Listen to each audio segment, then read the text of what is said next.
Bom, vamos agora falar da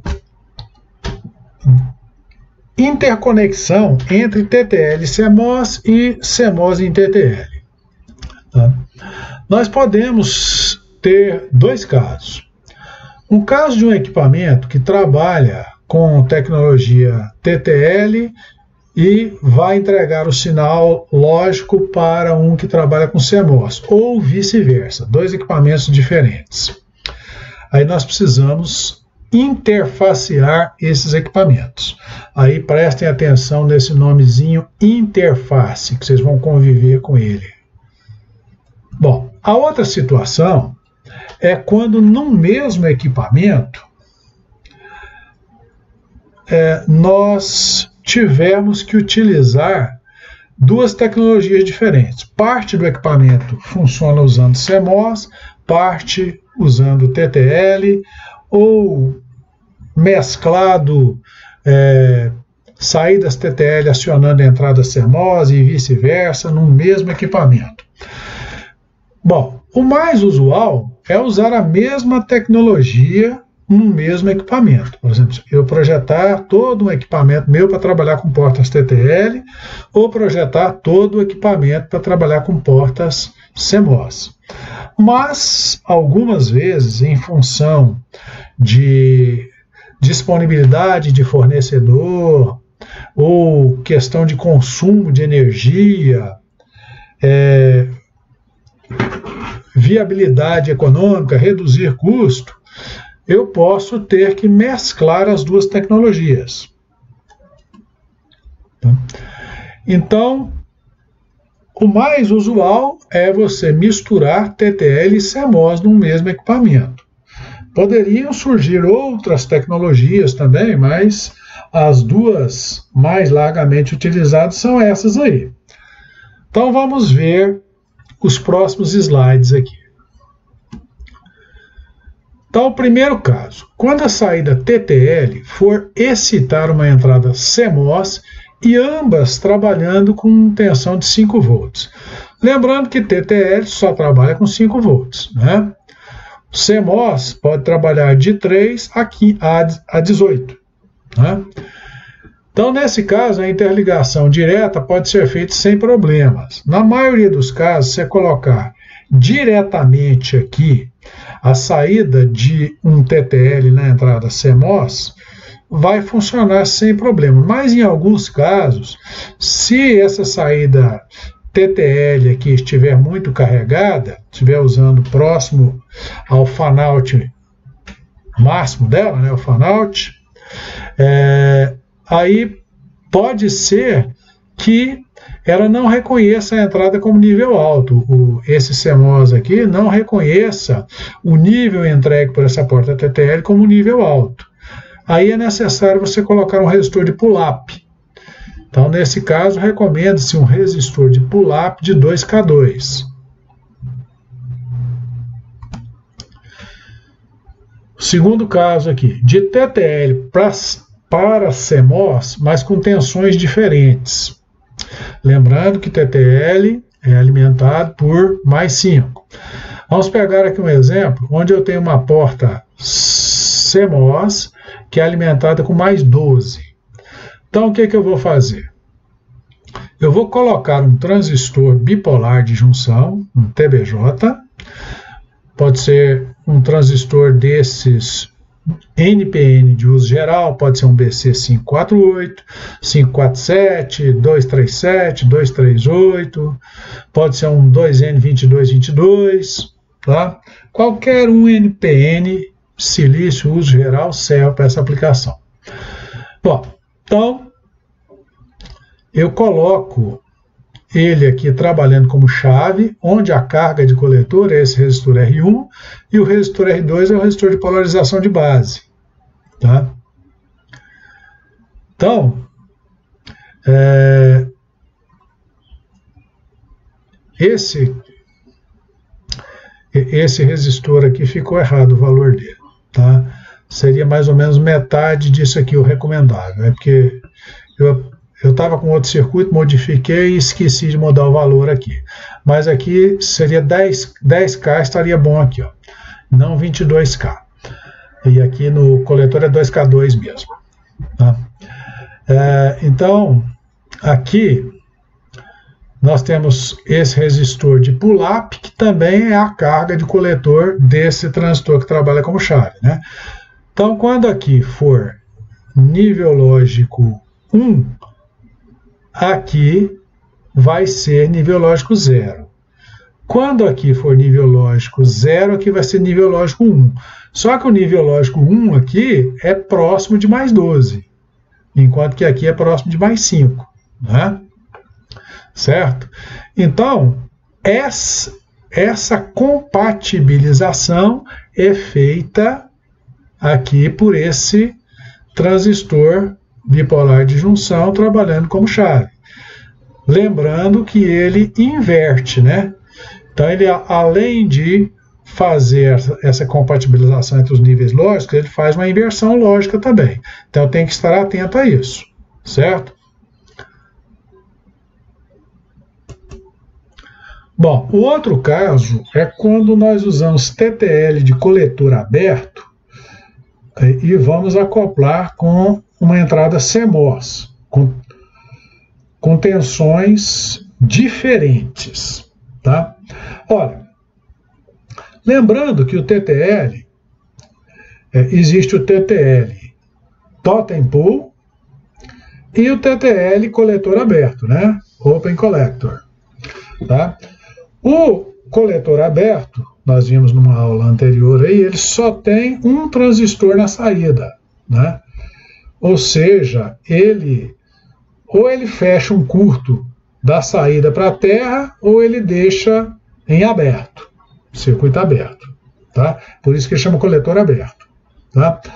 Aí eu vou colocar um resistor de pull-up de 10K na entrada do segundo CMOS, né?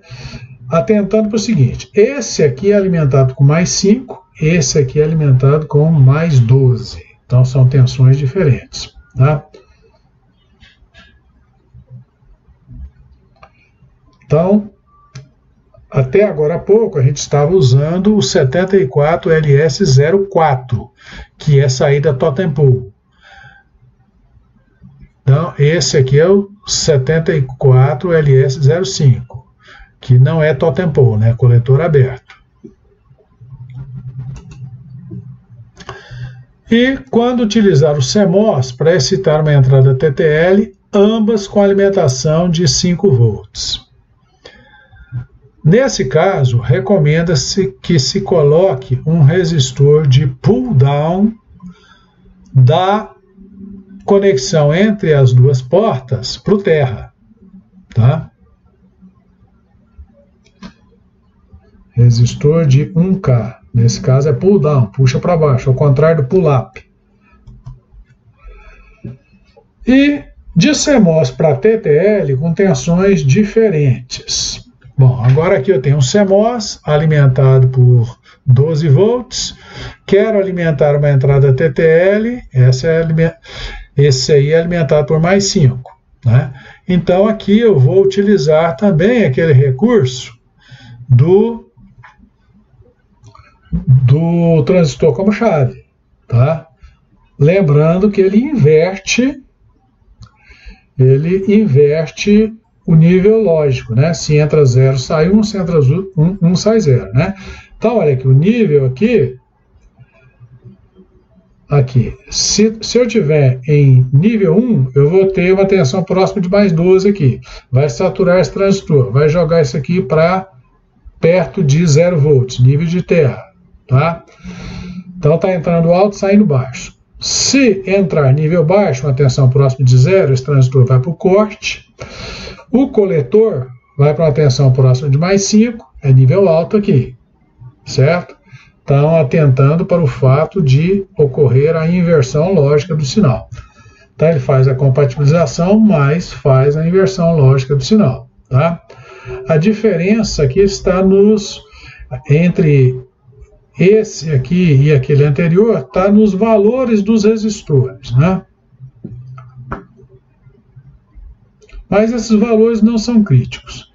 Desde que o transistor consiga levar isso aqui para um valor próximo de zero quando for nível baixo aqui, né? E para próximo de mais 5 quando for nível alto, está tudo bem. Bom, agora vamos estudar o caso de fazer um acoplamento de CMOS para TTL com buffer e com tensões diferentes. O que é o buffer? O buffer, ele é um reforçador de corrente. Aqui eu estou com duas portas NOT de tecnologia CMOS. A diferença entre essa primeira 4069 e a segunda é que essa aqui tem uma capacidade de fornecimento de corrente e de drenagem de corrente bem pequena, enquanto que essa aqui consegue fornecer e consegue drenar uma corrente muito maior, certo? E ela ainda tem uma vantagem. Ela pode receber níveis lógicos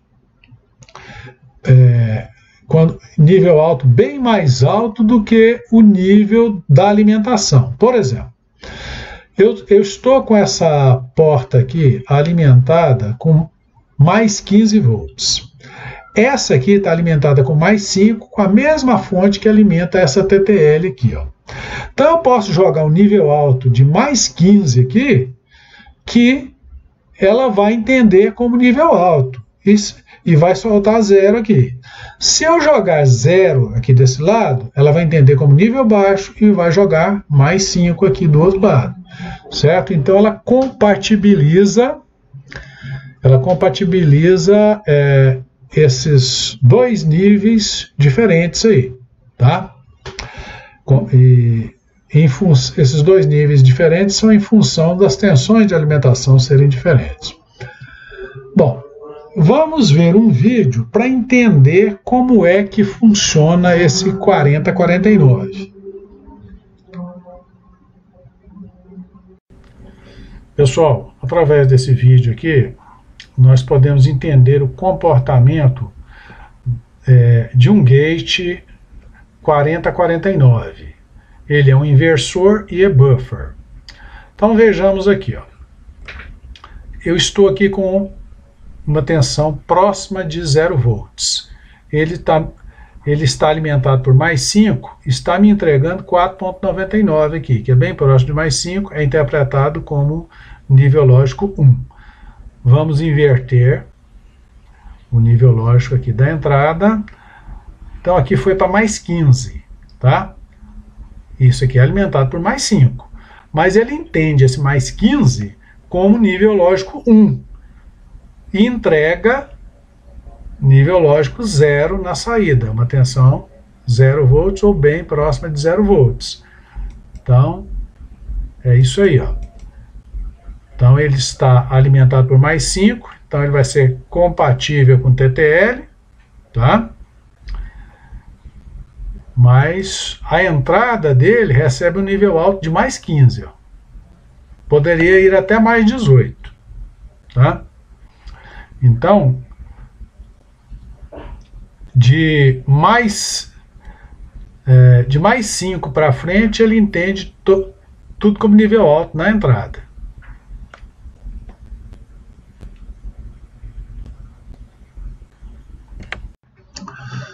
Bom, finalmente, a última opção de interface é você usar um acoplador óptico, que você tem um TTL acoplado a um CMOS. Usando o acoplador óptico, você tem um isolamento elétrico entre os dois lados do circuito. Então, quando aqui você estiver em nível 0, esse LED vai acender, vai saturar esse transistor do acoplador, ele é controlado por luz, né? Satura, aqui vai para nível 0 e assim ele vai ser interpretado pela entrada da próxima etapa, tá? A grande vantagem de você usar esse acoplador óptico, aliás, as duas grandes vantagens primeiro, o isolamento elétrico entre um circuito e o outro circuito. Segundo, que não tem inversão lógica. Tá? Então aqui, quando está saindo nível 0, vai aparecer nível 0 aqui. Quando está saindo 1 aqui, o LED apaga, o transistor vai para o corte, aparece nível 1 aqui. Ok? Então, é isso aí. Então, esses são os tipos de interface mais utilizados.